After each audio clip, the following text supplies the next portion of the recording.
You're cluttering the view, Jonah. Maybe grab a hot dog cart outside, my younger brother. Dylan Pierce, 34, marble smile, freshly minted vice president.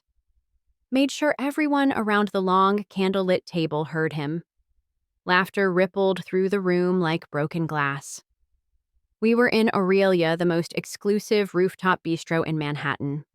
Gold leaf menus, a 6-month wait list, and a private elevator that whispered pedigree. I straightened the sleeves of my off-the-rack blazer, pretending the jab bounced off. Inside, old splinters twisted. Dad's funeral, Mom's whispered comparisons, endless holidays at the kids' table. All of it burned behind my polite grin. Dylan's fiancée, Sabine, hid a smirk behind her lobster fork.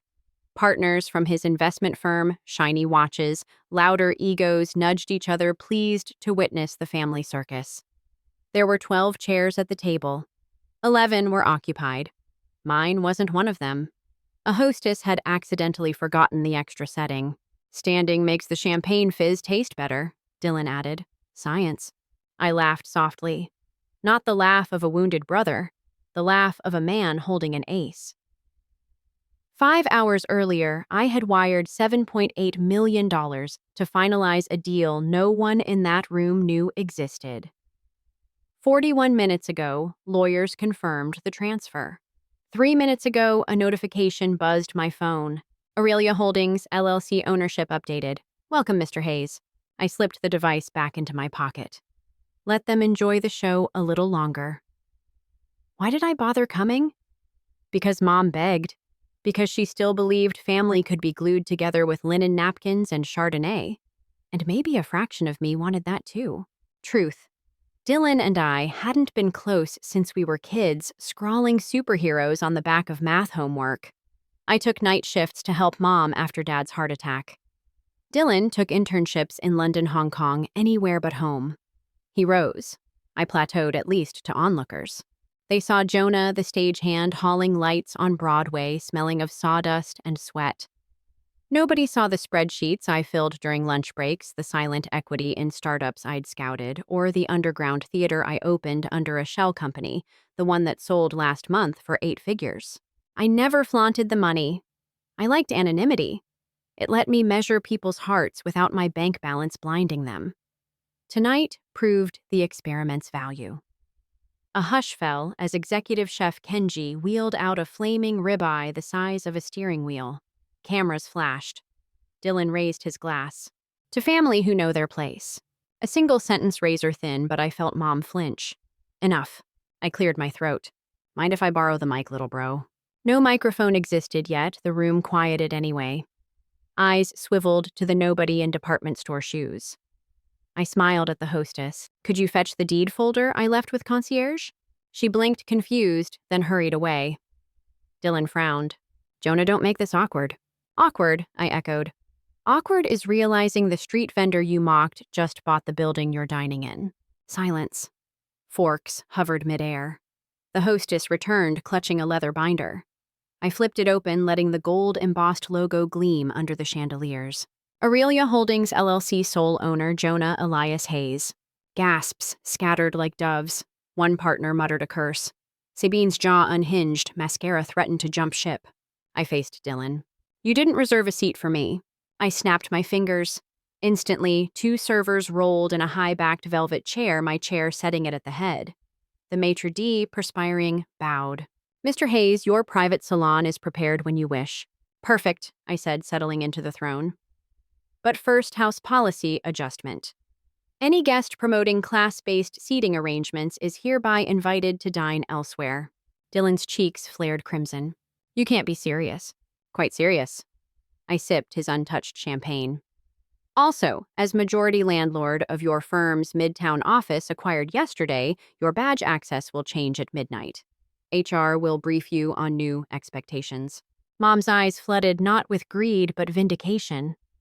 For the first time since Dad died, she saw me, all of me. She reached across, squeezing my hand. I steadied my breath. This isn't revenge, I reminded myself. It's revelation. I nodded to the staff. Please escort Mr. Pierce and entourage to the lobby. Send their entrees in takeout boxes. We recycle here. Cameras clicked. Social media influencers at neighboring tables whispered gleefully, "A live drama better than dessert." Dylan glared, humiliated. Yet beneath the rage was a flicker of something older confusion, maybe grief. The brother who used to build blanket forts with me couldn't reconcile this twist. He opened his mouth, closed it, then followed security toward the elevator, shoulders rigid. Sabine trailed behind, stilettos wobbling. The doors slid shut. Murmurs subsided. I exhaled, muscles unclenching. Chef Kenji appeared, bowing deeply. "Shall we move to your suite, sir?" "In a moment." I stood, lifting my glass to the remaining diner's strangers, moments ago witnesses now. To anyone who's ever been told they don't belong. Sometimes the fastest way to fit at the table is to buy the table. Crystalline applause followed me as I guided Mom toward the private elevator. She pressed her palm to my cheek, pride and apology mingling in her gaze. "Jonah," she whispered, "I never knew." I smiled. "You weren't supposed to until it mattered." The doors closed. Downstairs, Manhattan lights shimmered like 1,000 fresh beginnings. The roof of Aurelia was quiet after the exodus, just wind worrying the linen and the Empire State's red crown pulsing in the distance. I leaned on the marble balustrade, Mom's perfume still in the air, and for the first time all night, the adrenaline thinned enough for doubt to slip in. I'd spent 17 months levering shell companies to pry Aurelia out of a hedge fund's sleepy portfolio, and tonight I'd detonated that secret like fireworks. Satisfaction felt good, too good. Dad once warned that victory's sugar can rot judgment. I still carried his old brass pocket watch, the one with the cracked crystal, to remind me time forgives nothing. Its erratic ticking suddenly sounded louder than the wind, and I wondered if I'd just painted a target on my own back.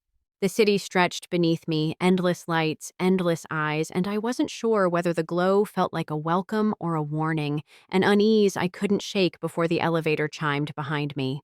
Morning punched in fast. Headlines screamed, "Janitor Tycoon flips the script." Meme pages plastered my smirk beside Dylan's stunned face, and the investor hotline at my family office lit up like a switchboard from the 50s. The stunt had tripwired lenders who never question quiet money. My acquisition spree ran on delicate leverage, and now every analyst in Midtown was rummaging through filings for dirt. Talia, my comms chief, slid a dossier across the table at sunrise, red ink margins ticking covenants, one wrong rumor away from a liquidity choke. "You wanted thunder," she said, voice flat, the storms answering. I'd always played the long game, buying undervalued silence.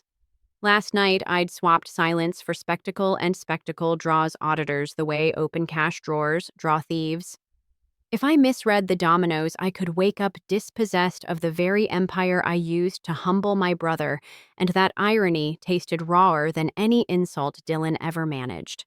I drove south to the garment district, the vanishing maze of murals and fire escapes where my first black box theater once stood.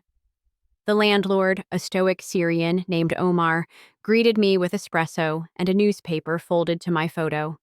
He'd been the first to treat me like a partner, not a paycheck, and I trusted his instinct for pulse more than any Bloomberg terminal. We walked the block where condos now strangled the sky. A lone graffiti phoenix flared on a construction tarp, wings unfurling over the words, "We rise or we ruin." The symbol hit harder than the caffeine.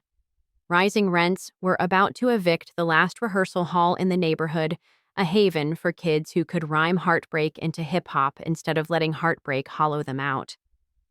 Buying that building meant leaning deeper into debt while the banks were sharpening claws, yet letting it fall felt like betraying the kid I'd been alone backstage, scribbling dreams on scrapwood. Omar waited for my verdict. Trucks rumbled, cranes screeched, the Phoenix watched. I shook his hand on the purchase, hearing another covenant groan in the distance. Either the bird would carry us or cremate us, no middle path left. That night, as contractors measured joists, Dylan found me in the half-lit lobby, rain soaking his suit the color of surrender. No camera crew, no Sabine glittering at his elbow, just my brother holding Dad's identical pocket watch, the twin I thought lost when the coffin closed. "It stopped ticking the day you left home," he said, thumb brushing the stalled second hand. The sight cracked something I'd bricked over years ago.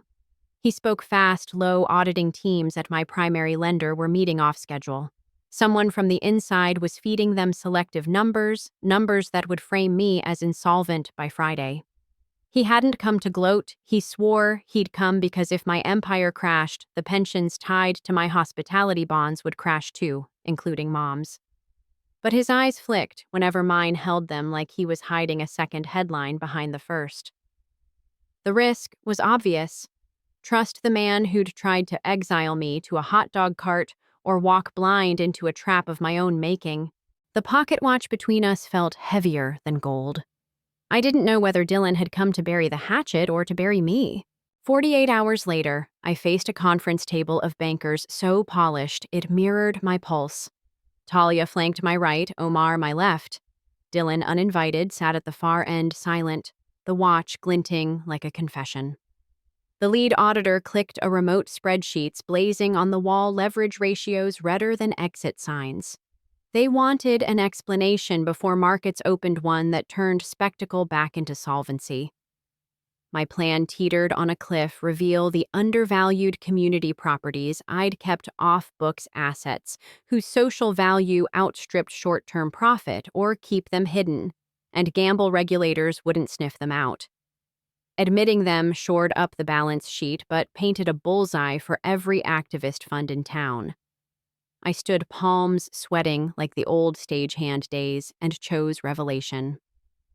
As I spoke of theaters where broken kids learn to build of rooftop gardens on hospitality roofs feeding shelters, the room's temperature shifted. Some faces thawed, some froze. When I finished the clock over, the door clicked to 4:59 p.m. I swallowed. By the time the sun set, either I'd proven that integrity could finance itself, or I'd watched the skyline that crowned me swallow me whole. And the second hand on Dad's watch stuttered, then lurched forward as if time itself waited for my fall or flight. When the market bell rang the next morning, the city seemed to inhale at once. Screens lit, algorithms spun, and somewhere in that electric hum, my net worth began a cliff dance. Aurelia Hospitality opened 2 points down, fine expected, after the tabloid storm, but by 9:17 a.m., the slide turned vertical like an elevator with its cables cut. Rumor bloomed on trader chat hidden liabilities, community vanity projects bleeding cash. Exactly the numbers Dylan had warned me about, except magnified, mutated, weaponized. Someone was shorting me with surgical precision. I watched in my office above 42nd, the pocket watch ticking on the glass beside a mug gone cold, and felt a primitive chill, so this is what an ambush looks like in daylight. Talia barged in mid-plunge, her calm cracked. Our credit lines froze. Every one. She dumped a stack of compliance subpoenas on my desk overnight specials. The regulators wanted proof my off-book properties weren't shells laundering money for political campaigns tied to the arts grants.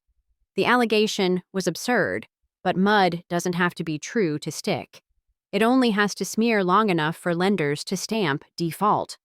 If I didn't post fresh collateral by close, they'd force sell assets, including Aurelia, and a decade of blended sweat and vision would scatter like dandelion seeds. I drove to Brooklyn alone, passing murals half-finished by the kids our funding kept off the street to the cold storage loft that housed my backup records. Inside, servers hummed like bees. Rows of steel cabinets held contracts most billion-dollar firms archive in the cloud. I kept paper because paper can't be hacked, ironic maybe, for a man who bet his life on risk models. But Dad's lessons about analog anchors stuck. I yanked folders chronologically, each one proof the vanity projects generated cash back into scholarships, fresh roofs, free clinics. It was all there, only no regulator would process 200 pages before the market closed. Out in the hallway, Dylan waited breathless from the freight stairs. Raindrops streaked his hair. He looked 50, not 34. He pulled me into the flicker of an emergency exit bulb. "It's Sabine," he said, voice raw. "She's the leak." The name punched harder than the subpoenas. Apparently, Sabine's father board chair at Prometheus Capital, the activist fund circling my empire, saw an opening after the Aurelia stunt. Sabine siphoned internal docs from Dylan's laptop, exaggerated the liabilities, then bet against my bonds. If the squeeze worked, Prometheus would gut the hospitality division, convert rooftops to luxury condos, and steamroll every Phoenix mural under 10 feet of concrete. Dylan had discovered the betrayal an hour ago when he traced a VPN trail, the second headline he'd hidden behind the first. Trusting him was another gamble, but I'd run out of safeguards. I asked how to prove it. He produced a flash drive with Sabine's voice notes, plans, dates, wire instructions. Evidence as damning as a smoking pistol, but we needed a public court faster than the SEC. That's when the theater kid in me remembered the stage. At noon, a ribbon cutting for the Garment District Arts Hub was set to stream live. City officials, press, even Prometheus reps hunting photo ops with their community fund. I could turn the ribbon into a reckoning, but only if I staked reputation on truth before auditors finished sharpening the guillotine. The risk, if I whiffed the performance, would read like a desperate conspiracy rant, sealing my fate and everyone tied to me. We sped back to Manhattan in silence, broken only by the frantic heartbeat of the windshield wipers. I rehearsed lines against glass, feeling the weight of every employee, every kid who sketched freedom on broken drywall. At 12:04 p.m., I stepped onto the makeshift stage under scaffolding draped with the Phoenix banner. Cameras rolled, umbrellas clustered. I thanked donors, politicians, all the ritual pleasantries, then pivoted.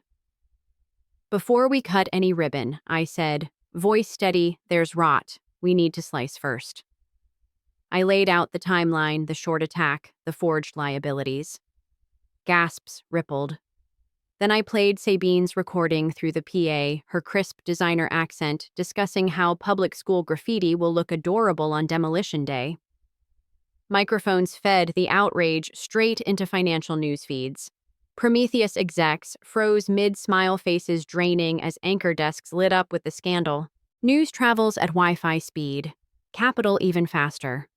By 1:27 p.m., Aurelia bonds rallied shorts, scrambling to cover. Regulators, seeing public opinion tilt, delayed action pending new evidence. Credit lines unclamped drip by drip. But victory wasn't clean. Sabine vanished behind a wall of lawyers within the hour, and Prometheus shifted tactics, alleging Dylan's involvement in the hack, pivoting the narrative toward sibling collusion. Reporters smelled Shakespeare in the boardroom, and my rooftop symbol of rebirth now flickered on screens beside headlines brimming with Cain and Abel references. I'd saved liquidity, yes yet, handed the world a juicier soap opera. Would the brothers hold, or would greed crack them again?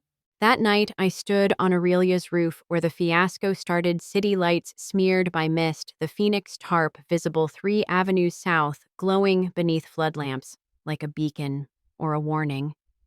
Dylan joined me, silent, slipping Dad's watch into my palm.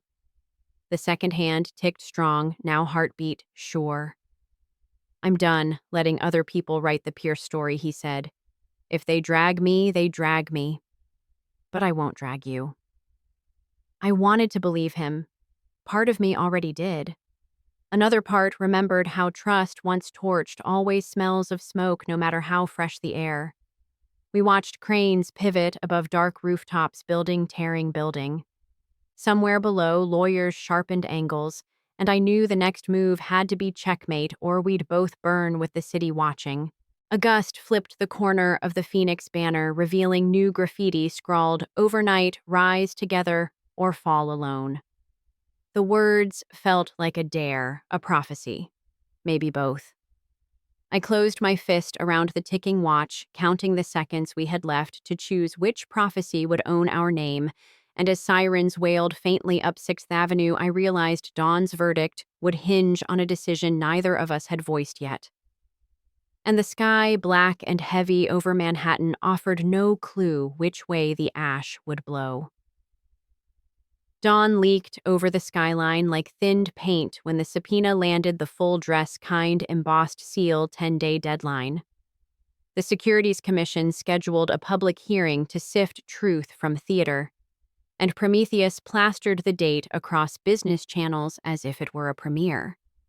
Their talking heads framed it as civic duty exposed the dilettante who hides philanthropic fluff behind creative bookkeeping. The crawl under the anchor's smile read, Phoenix Fund Fraud on cue, Aurelia stock skidded again. I sat in the conference room walls of smoked glass reflecting my own tired face a dozen times and felt the ground tilt. Regulators could freeze every property simply by questioning valuation theory. Kids' rehearsal spaces, rooftop farms.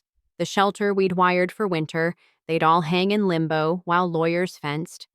My legal chief wanted a quiet settlement, divest the volatile community arm, pay a fine, let Wall Street breathe easier.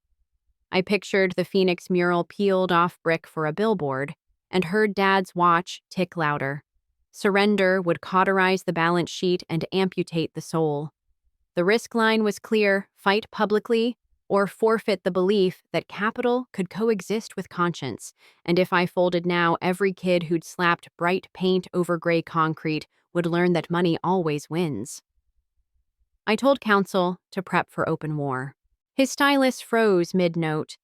The decision guaranteed sleepless weeks, but the alternative was a lifetime of sleepwalking. The room fell silent, yet in that hush, I felt the first flicker of stillness since Aurelia night, like choosing a high wire over a padded cell. We needed proof their narrative stank something visceral. Dylan suggested tracing the real estate shell Prometheus used to stage its attack. He still wore guilt the way rookies wear backstage passes, uncertain they belong, but numbers were his native language.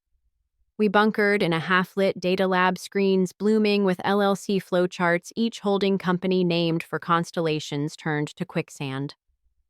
4 levels down, we hit Crane Wing Assets, owner of 2 condemned towers bordering my garment district site. Digging deeper, we uncovered inspection files doctored 3 weeks earlier, leaks, asbestos counts, inflated safety scores tanked by a single pliable engineer. Prometheus wasn't just shorting my properties. They were poisoning the block to justify a fire sale buyout once my financing collapsed. The social responsibility label was a costume. Behind it stood the oldest religion in Manhattan: profit at any cost. We pulled the engineer's last deposit slip, 5 figures wired from a Cayman account. The timestamp matched the day after Sabine joined their board. The evidence could flip the narrative if we got it in front of the right eyes before Prometheus spun another lie. That night, I called a meeting inside the still hollow garment district auditorium, scaffolding like exposed ribs, stage lights dangling shapeless ghosts. Talia Omar, representatives from the tenants' union, 3 city council aides who owed favors, the real coalition, messy and unphotogenic. I laid out the inspection scam, the murals, the Phoenix's promise. Then I offered collateral more personal than any bond: 51% of my Class A shares in Aurelia Hospitality, placed into an irrevocable trust controlled by a board split equally among community leaders and institutional investors. If Prometheus wanted to fight, they'd face a hydra of stakeholders whose reputations rested on those roofs staying affordable. Lawyers paled. They'd never seen a billionaire gift his steering wheel in the middle of a knife fight. But the room people, who still believed in city blocks as ecosystems, answered with the reluctant spark of hope. We drafted papers until dawn, printers chugging like subway cars. At 3 a.m., Omar walked the perimeter for fresh air and caught the whiff of accelerant. 2 silhouettes dashed from a dumpster near the loading bay. Seconds later, flames mushroomed up the plywood facade, swallowing the Phoenix mural in orange roar. Sprinklers weren't live yet. Within minutes, the stage we'd planned to christen next month turned into a kiln. Fire crews arrived fast, but not fast enough. I stood across the street, heat prickling my cheeks, mural feathers curling into black lace. The symbol that anchored our story was now a torch. Reporters swarmed before sirens even died, some pushing the arson line toward insurance desperation. Prometheus PR tweets mourned the tragic loss while hinting about negligent construction standards. The market opened in 6 hours. Another death spiral loomed. Inside the smoke-stained shell, I found a single surviving panel, charred edges framing the word, "Rise." I pried it loose, palms blistering, and marched it onto the sidewalk where cameras fed live. My throat tasted soot.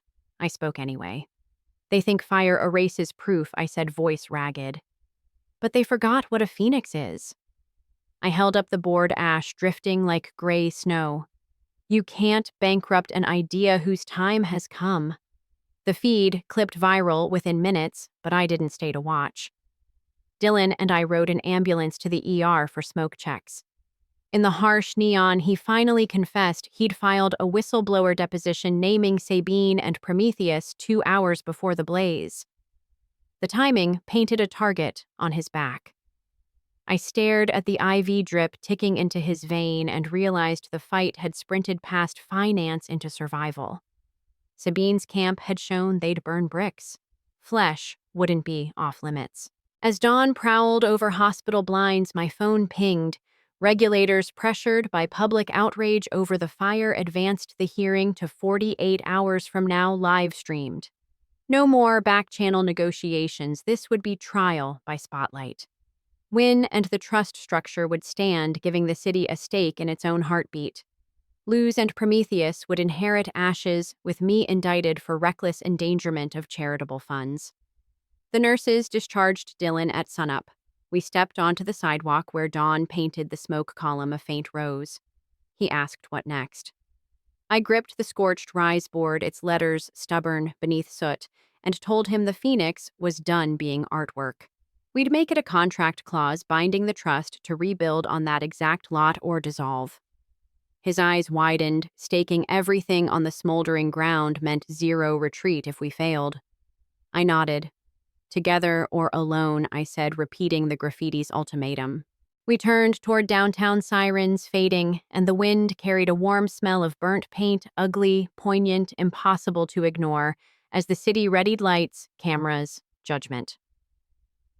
48 hours raced past in a blur of affidavits, caffeine, and the smell of burned paint still trapped in my nostrils. We staged headquarters inside Aurelia's vacant ballroom, the same place Dylan once denied me a chair. Now servers hauled in extension cords, tech crews erected a temporary studio, and a city-state melange of activists, bondholders, and street artists rehearsed testimony between gilded pillars. I moved among them like a conductor holding a score nobody had ever played, forcing breath to stay slow, while every screen on the walls counted down to the live-streamed hearing. Dad's pocket watch, newly cleaned, beat beneath my jacket, its pulse keeping mine honest. Whenever nerves spiked, I pressed the cracked crystal, reminding myself that time forgives nothing, yet sometimes it grants repeats if you improvise hard enough. The risk was colossal. If the commission ruled mismanagement, they'd freeze the trust, liquidate assets, and Prometheus would scoop the carcass at auction. We had evidence, but evidence needs narrative. The truth alone never won a street fight in Manhattan. It needed choreography, and I was betting my entire philosophy that a show written in sweat could outrun a script inked in greed. The hearing convened in a federal auditorium built like a modern coliseum, tiered benches, cameras swiveling overhead, and a seal on the dais that turned every misstep into national commentary.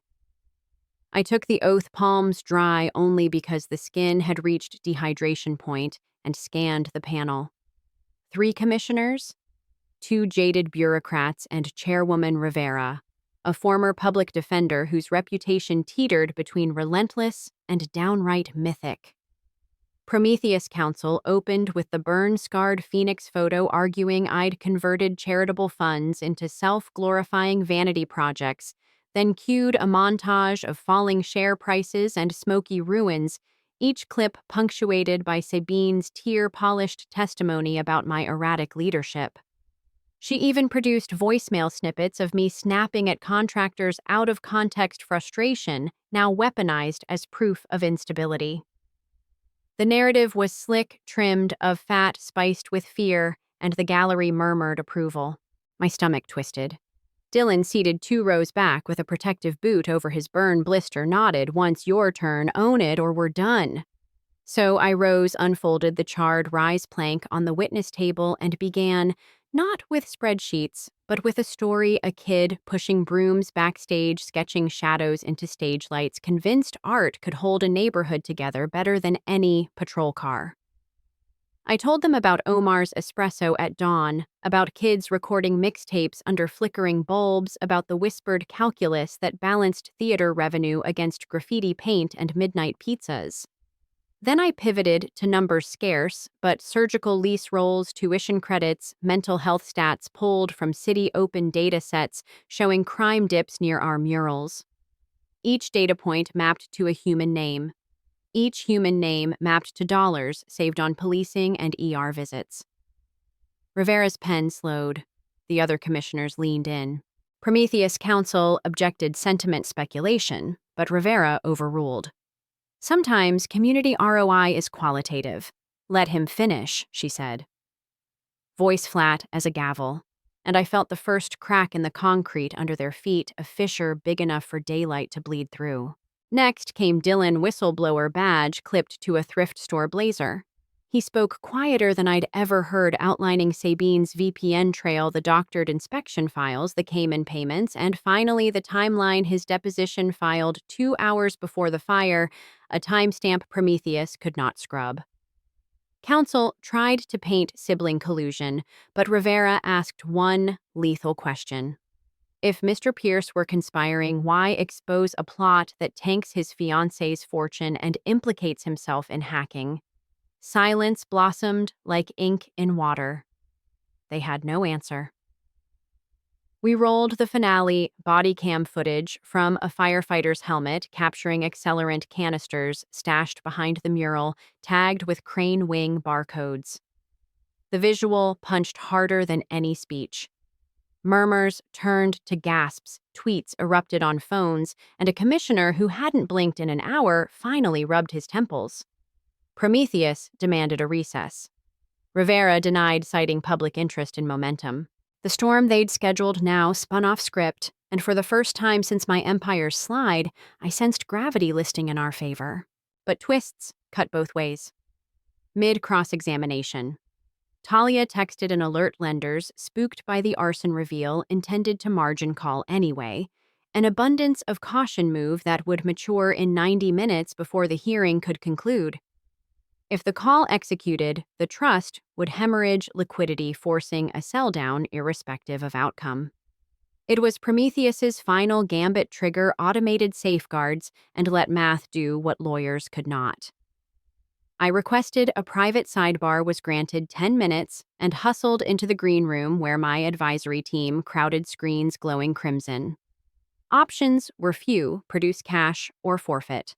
I remembered the watch, its fractured face still honest, and made the decision that would either crown or crucify me. I'd pledge my personal offshore reserves, untouched emergency lifeboats, but only if the lenders signed an addendum binding them to community covenants identical to the trust's charter. They balked. Too political. I countered live on speaker, knowing journalists might overhear, accept the clause and share upside as heroes, or trigger collapse and get immortalized as the bank that bulldozed art programs for profit. The silence stretched until a compliance officer coughed assent. Fear of headlines beat fear of idealism. Papers flew, DocuSigns pinged, and the margin call timer blinked from red to amber to dormant gray. When I re-entered the auditorium, I felt lighter than I had in months, though a whisper inside warned the bill would come later. It always does. Closing statements arrived. Prometheus attempted salvage, spinning the fire as rogue sabotage they also suffered from, but momentum had shifted. Every dodge felt stale. I concluded with a simple image holding Dad's repaired watch beside the charred rise plank. I said capital and community were 2 gears in one mechanism, strip either, and the whole engine stalls. Rivera nodded once, heavy with meaning, then recessed to deliberate. 20 minutes crawled by, social feeds exploding outside the chamber until the panel returned, and Rivera read the verdict: no fraudulent intent, no diversion of funds, and a directive for federal oversight of Prometheus pending criminal inquiry. I exhaled so hard the watch fogged. Dylan's shoulders sagged like sandbags cut from a balloon. Yet the Court of Markets reacts faster than any commission alerts chimed bonds rallying share price clawing back, but also subpoenas, scheduled for everyone on our board, trust bylaws to be audited quarterly press camped outside thirsting for the next arc. Victory in Manhattan is never a period, only a comma, and the sentence ahead looked long. Outside sunset bled neon over soot-smeared scaffolding. Workers already framed fresh plywood where the phoenix once flared.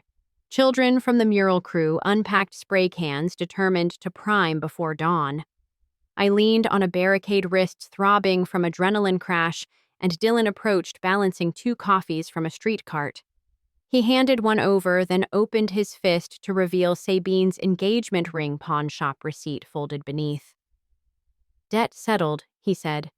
The words weren't triumphant, just released like a stone finally dropped. I nodded, unsure whether to mourn or celebrate, and stared at the blank wall awaiting color. The kids' popped caps, paint scent sharp and hopeful, and the first streak of crimson cut the plywood like sunrise breaking prison bars. A siren wailed somewhere uptown. My phone buzzed Omar, reporting a line of volunteers circling the block, ready to rebuild. Momentum fragile but real surged in my chest, yet I knew the last chapter still lay ahead. Fallout hearings, rezoning battles, and the question no commission could settle: whether 2 brothers born of rivalry could govern a foundation without burning it down from the inside. The sky dimmed. The first star flickered above steel cranes, and the pocket watch ticked on, indifferent, impatient, daring us to rise again before the mine at hand finished its loop. A month later, the garment district smelled of sawdust and spray paint instead of smoke, but memory lingers longer than fumes, and every creak of scaffolding still tightened my spine. We poured the settlement money from Prometheus straight into the slab, matching every dollar with volunteer hours, so numbers on ledgers translated to blisters on palms. Bankers in rolled-up sleeves hauled 2x4s next to kids who once tagged subway cars, skepticism dissolving in shared sweat. The Phoenix Trust Charter finally cleared court review, locking rent caps and arts funding into covenants lawyers called irrevocable. Yet I knew nothing is permanent except the fight to keep it so, a truth that hummed beneath each nail gun's pop, waiting for the day complacency might slip back in. Inside Aurelia, the newly seated community board held its first messy meeting. Half the members quoting spreadsheets, the rest quoting poetry, every motion a tug-of-war between yield curves and youth programs. I watched Dylan chair the chaos with surprising patience, translating jargon into plain talk like a human Rosetta Stone. Redemption is never tidy, but sometimes it shows up wearing a cheap tie and a stubborn grin. When tempers flared over allocating rooftop greenhouse space heirloom tomatoes versus a breakdance studio, he passed around Dad's mended pocket watch, asking each person to hold it a beat before speaking time literally in their hands. Arguments slowed, voices softened, and a compromise bloomed, dancers by day, tomatoes by night, under grow lights, reciprocity etched in bylaws. I realized Dylan wasn't just atoning. He was evolving the very grammar of power, and that shift, more than any victory in court, felt like the real headline still waiting to be printed. Sabine's trial dragged on, her father's empire hemorrhaging prestige, yet tabloid schadenfreude couldn't mask the tragedy of talent twisted by entitlement. Some nights, regret gnawed me. If I'd offered her a seat at the creative table early on, would greed have found less fertile soil? Guilt, like capital, compounds in silence, so I turned it outward.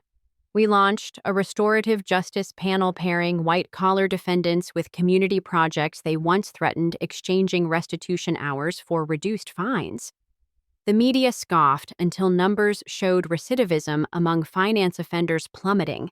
Repentance became a metric, not a meme, and skepticism retreated to darker corners, plotting its inevitable return. The rebuilt theater opened on the first anniversary of the fire marquee glowing ruby over fresh brick. We kept one charred beam exposed above the lobby letters. Rise, scorched but legible, a scar showcased, not hidden, because forgetting invites repetition. Opening night featured a hip-hop ballet about zoning laws only in New York could break spins. Annotate municipal code, and when the final kick landed, the audience erupted teenagers, high-fiving retirees in couture. I stood backstage, stagehand again by choice headset, crackling with cues as fog machines hissed redemption across new floorboards, and felt the tight knot in my chest loosen one cautious loop. The show lived, which meant the city lived, which meant the risks had been worth it, at least for this heartbeat. Yet life rarely applauds on cue. 2 weeks later, a memo hit my desk. The Federal Transit Authority planned an express lane expansion slicing under our block, threatening vibration damage, rent spikes, nighttime noise, progress demanding tribute. Old reflexes bristled to fight, but the Phoenix Charter required collective vote. My impulse no longer ruled the empire, democracy did. The board assembled at dawn, caffeine replacing sleep, and arguments churned hotter than any arson blaze. This time, I merely facilitated, resisting the addicting rush of command, and watched a younger muralist, 17, undocumented, fearless, outline an alternate transit proposal, integrating sound-dampening tunnels and a public art concourse financed by advertising rights. The plan outflanked bureaucrats, protected tenants, and generated revenue. The motion passed unanimous. Power redistributed itself before my eyes, agile as street dancers under tomato vines, and something in me surrendered pride, maybe, or loneliness, masquerading as pride, leaving space for relief I hadn't known I craved. On a crisp Sunday, I returned to the cemetery with Mom and Dylan, each of us clutching a ceramic fragment from the original Phoenix mural. We laid them like mosaic petals around Dad's headstone, the watch ticking steady in the quiet, the city skyline peeking through leafless branches. Mom traced the burn marks, whispering that wounds turned outward become windows. And I understood finally that legacy isn't marble-etched quotes, but habits. We teach the living: hold your seat, share your seat, build more seats. Dylan pressed the watch into my palm once more, shake free of ritual. Time forgives nothing, he said, but it does forget if we keep rewriting the script. I laughed, the sound small and real, hearing hammers echo miles away as volunteers raised the greenhouse roof rhythm, syncing with the watch like a new metronome. We left the cemetery at dusk horizon, smoldering gold, and for the first time in years, no sirens wailed in the background. Only wind threading through scaffolding, carrying laughter from kids repainting blank boards for the next inevitable mural. I couldn't predict future fires, lawsuits, or betrayals, but the city felt less like a casino and more like an orchestra where broken instruments learn to play together, discordant yet unstoppable. The pocket watch clicked on each tick, both warning and invitation, and as streetlights flickered alive, I realized the story wasn't closing. It was widening, a spiral staircase of risks and recalibrations we'd climb or tumble depending on how well we remembered the melody. Up ahead, the theater's roofline glowed against the night, Phoenix wings rendered in solar neon, pulsing like a heartbeat over bricks still warm from rebirth. And I stepped toward it, pulse matching the light, ready for the next cue the city would hurl. Because when you own the stage and share the script, the curtain never really falls. Story 2, Cole is my name, and for 28 years I thought I understood what family meant.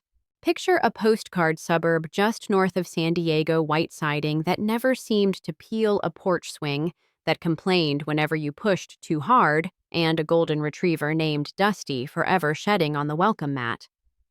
From the sidewalk, we looked flawless. 2 smiling parents, 2 boys, 1 dog. Step inside, and perfection warped like a mirror left in the sun. I was the adopted son.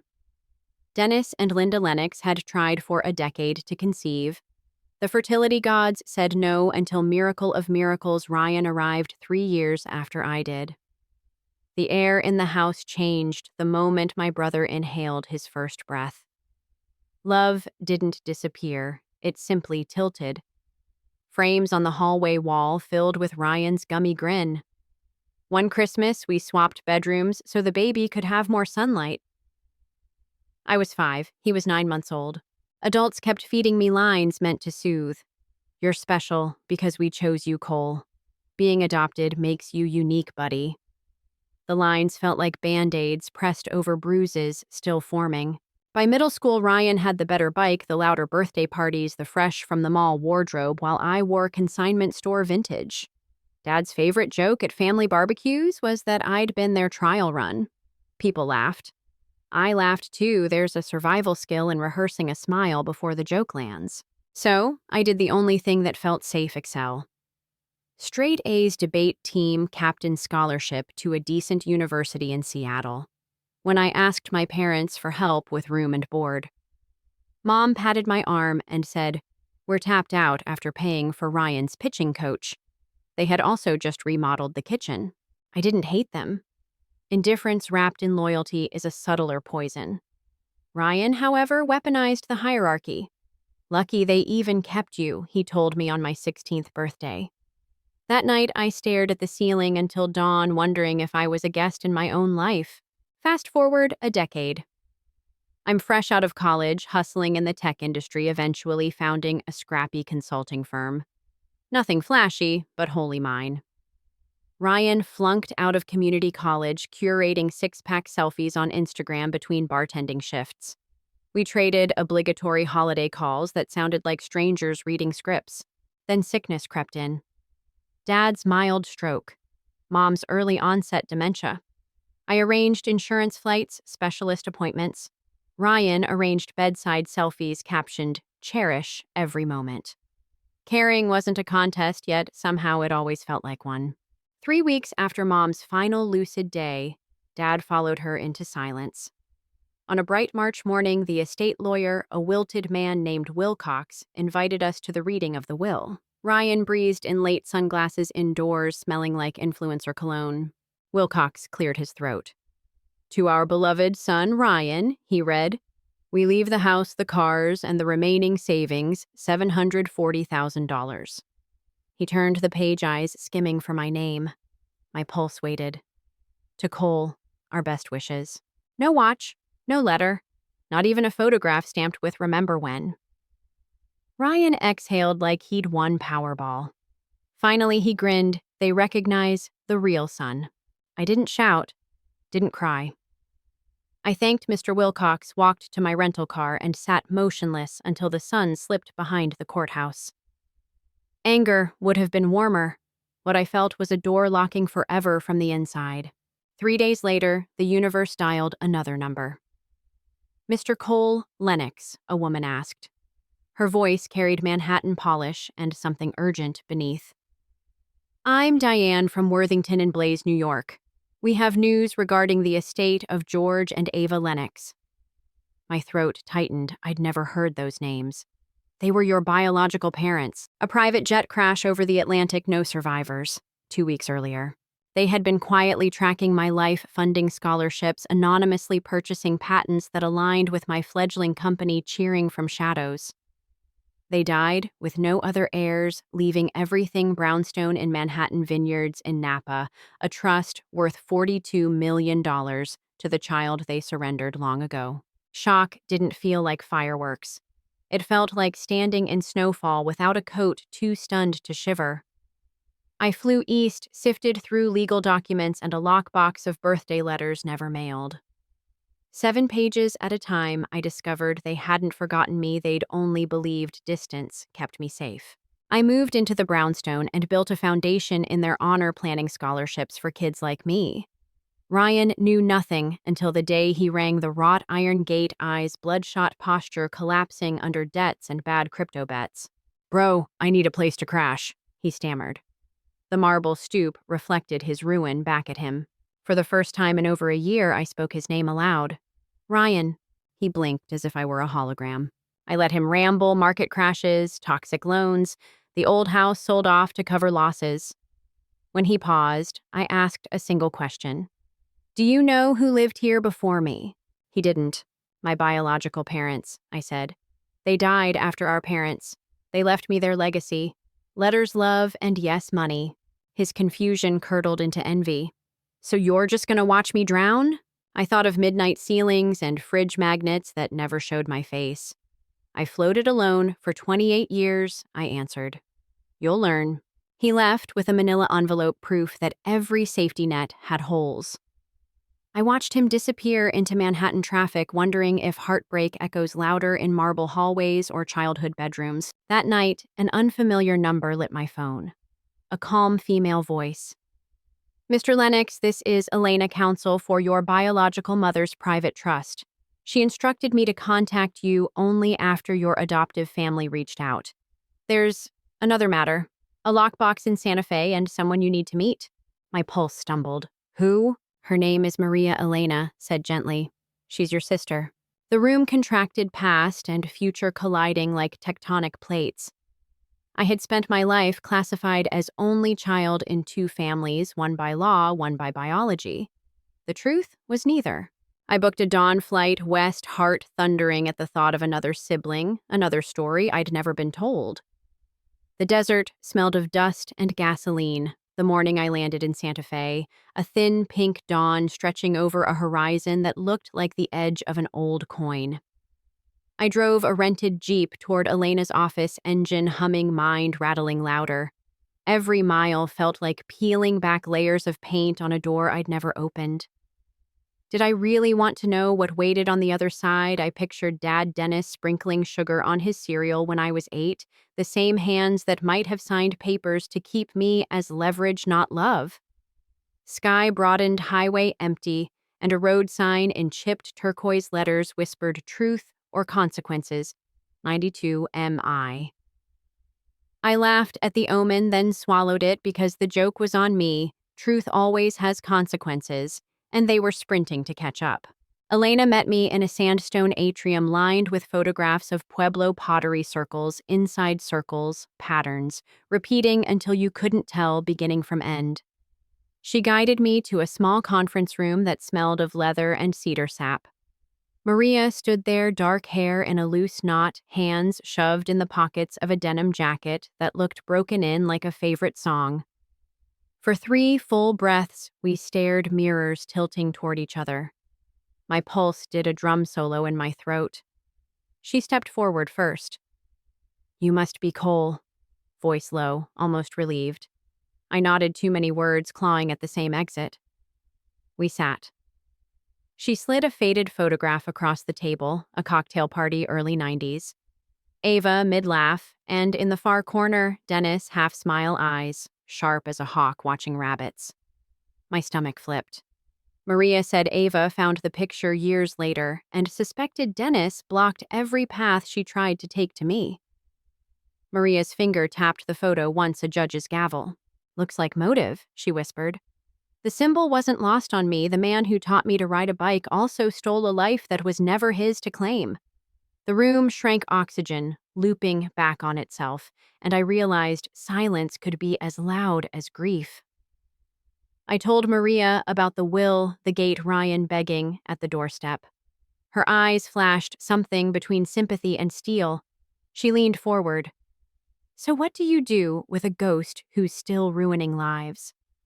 I stared at Dennis's frozen grin and answered without blinking. You bring him into the light, even if it burns. By noon, we were driving south on Old Pecos Trail, chasing Ash and Rumor. Elena had secured keys to a storage unit once rented under an alias that traced to Dennis's old pharmaceutical employer. Rusted, corrugated door padlock, easy to pop, too easy. Inside, dust-coated filing cabinets, cardboard boxes, marked Clinical Trial DL. I swallowed. Dennis Lennox. We pried one open. Medical consent forms, infant blood panels, entire spreadsheets cataloging babies placed in target households.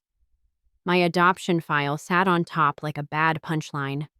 Pages showed Ava's original contact info crossed out in red pen replaced by a post office box that matched Dennis's personnel file. My throat went dry enough to scrape. Maria read over my shoulder, her breath catching when she spotted her own surname in a different column, her existence logged, then ignored. A thunderstorm cracked outside, though the forecast had promised sun. Desert rain hammered the tin roof like angry applause.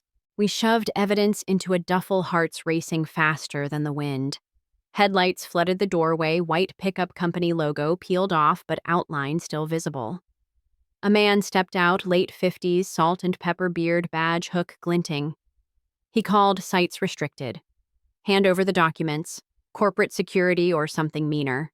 Adrenaline detonated. Maria whispered, "Back door." I nodded, snapped photos of every page with my phone, then hurled a metal cabinet down to block his path.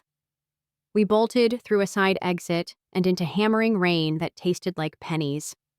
Tires squealed behind us. On instinct, I cut the power to the Jeep's lights, fishtailed onto a service road engine, screaming. Maria laughed, a wild, terrified sound that somehow made me feel alive. She clutched the duffel to her chest. "Mom said courage is fear that learned to pray," she shouted over wipers. The line carved itself into me. I wasn't sure I still believed in prayer, but fear had definitely learned my name. Sirens never came, but the question of who sent that guard rode shotgun the entire way back, silent and heavy, promising. We weren't done. That night in a motel off Cerrillos Road, neon buzzing outside like angry cicadas.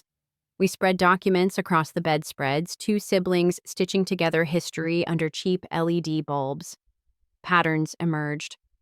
Dennis authorized off-the-books trials for an insulin patent Ava had scrapped for safety reasons. He lost his job when the FDA flagged irregularities. 3 months later, he and Linda adopted me. Revenge wearing the mask of charity. Social trust twisted into a weapon. Maria traced timelines with her finger. He hurt her, then tried to hurt you so she'd feel it forever. I thought of the porch swing, the creak that never quit, the way love in our house always sounded slightly off-key. I felt anger coil, but also a fierce resolve rising through the cracks like desert sage after rain. Ryan's voicemails pinged again. "Bro, please call. Creditors freezing accounts." His panic suddenly read like karma footed by ghosts. I looked at Maria. "We tell him?" She shook her head. "Truth is ammunition. Use it wisely." I realized inner strength isn't granite, it's rubber absorbing impact, then springing back sharper. I deleted the voicemail, but saved the recording just in case. The motel clock flicked past midnight. Outside, a freight train wailed, echoing loss, but also forward motion. I closed my eyes and pictured Tomorrow Lawyer's headlines, maybe Ryan's shocked face, and somewhere beyond that, a path to justice cut through layers of lies.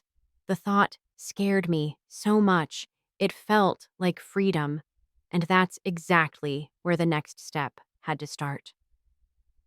The sun over Manhattan felt too bright the morning Maria and I walked into the Midtown offices of Hawthorne and Shaw, the whistle-clean white marble lobby echoing like a cathedral built to worship money itself.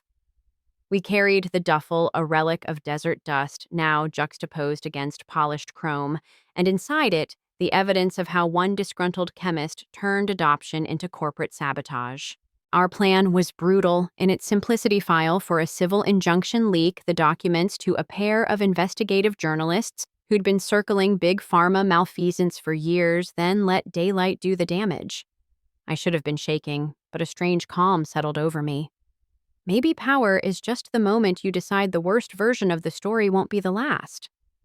The receptionist asked whom we were here to see, and for a second I choked on the name Dennis Lennox. It tasted like rust and betrayal. Yet I said it anyway, knowing each syllable was a fuse. The clerk checked a tenant list, confusion splashing across her face because Dennis no longer had an office here. Just a forwarding address, Federal Holding Facility, Brooklyn. My pulse stuttered. Maria squeezed my arm hard enough to bruise her whisper of flint spark. Someone moved faster. We pivoted toward the elevator documents, suddenly 10 times heavier, and I realized the game board had been flipped while we were still arranging our pawns. Turns out, Dennis had been arrested at dawn on unrelated securities fraud charges. Federal agents seized his remaining assets, including a safe deposit box that likely held duplicates of the same files we'd risked our necks to steal. That should have felt like justice, but it landed crooked.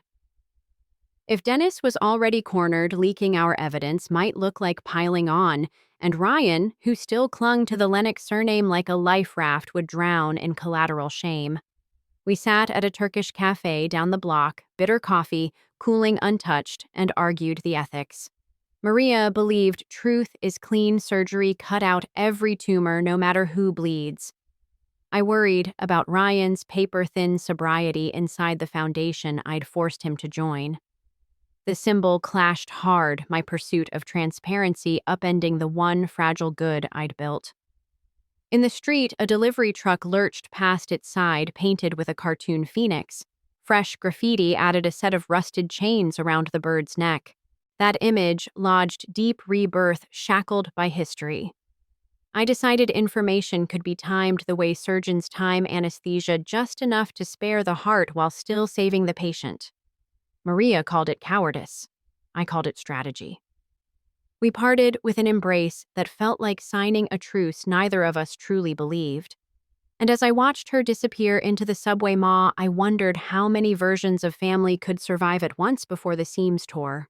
Back at the brownstone, the foyer lights were off, but Ryan's silhouette sat on the bottom stair, head in hands posture of a man who'd run out of exits.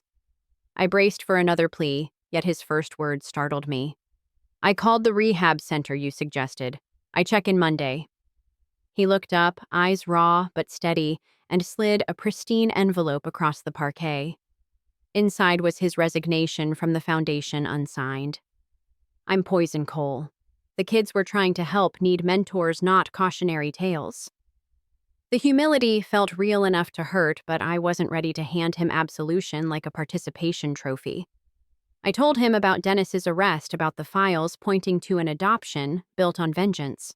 Ryan's face morphed through denial, grief, and something uglier, self-loathing, before landing on a question that sliced deeper than accusation. "If he stole you just to spite Ava, what does that make Mom an accomplice? Or collateral?" I had no answer, and the silence between us pinned us to the floor like gravity dialed up. Somewhere within that void, I saw the social fault line we'd lived on: men playing empire with children as currency, women choosing silence to survive, sons either worshiping or revolting against damage they never signed up for. Ryan wiped his eyes, stood, and this time he offered a condition. "Let the lawyers handle Dad. Let me earn my keep where the kids can see me trying, failing, trying again. If I'm still poison in 6 months, fire me publicly." His voice cracked but didn't break a sapling, bending instead of splintering. I took the resignation, tore it in half, and told him day one started now. The relief in his shoulders looked exactly like confession. 2 weeks later, journalists dropped the pharmaceutical scandal anyway. Federal indictments make irresistible copy, and my phone burned with calls. Reporters wanted quotes, investors wanted reassurance, trolls wanted blood. I scheduled a press conference inside the community center, our foundation funded, standing beneath a mural the kids had painted of a tree whose roots tangled into the shape of open hands. Symbolism, so on the nose, it almost embarrassed me. Yet, as cameras flashed, I realized drama lives in the obvious.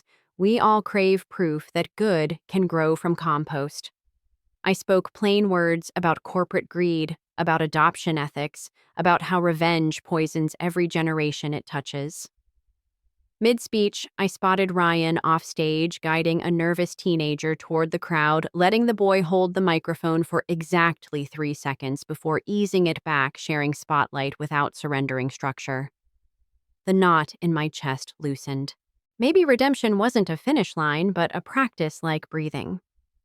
As applause fractured the room, I glimpsed Maria at the back, arms folded, eyes shining.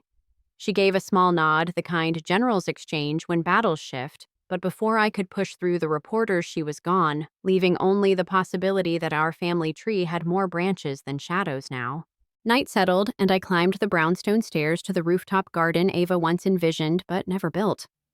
I'd planted citrus and lavender tubs last month, chasing the San Diego smells of a childhood that never truly felt like mine, and the blossoms hummed with city heat.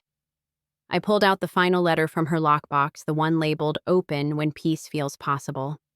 Her handwriting looped steady as always. Forgiveness is not a gift you hand to the past, Cole.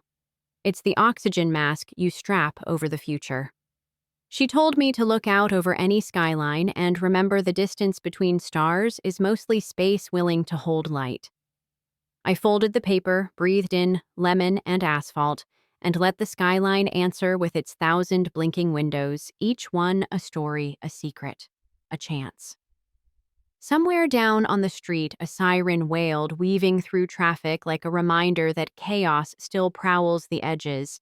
Yet up here, the air tasted new, almost merciful. I closed my eyes and pictured tomorrow's horizon, knowing dawn will test every promise made in dark hours. The thought frightened me, and because it did, I knew I would chase it, stepping forward into a city that finally felt wide enough for both the scars and the roots to stretch.